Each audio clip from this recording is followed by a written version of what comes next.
Hello everyone and welcome. And today we're going to work on how do I make a transaction with my crypto wallet on Opera for computers.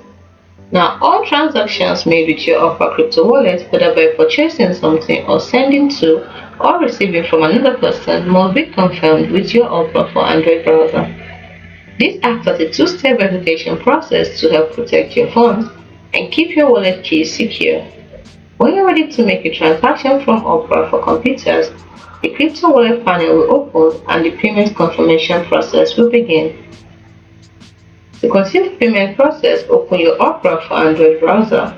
If your wallet is properly synced, the mobile browser will open the payment confirmation page. Here you can review the details of the pending purchase. To continue with the transaction, tap Confirm. After tapping Confirm, you'll be asked to perform a device system unlock procedure.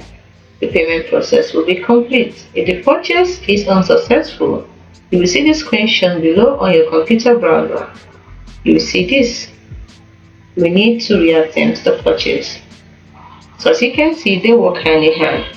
You start the transaction from your computer and you confirm it with your Opera Android. It's as simple as that.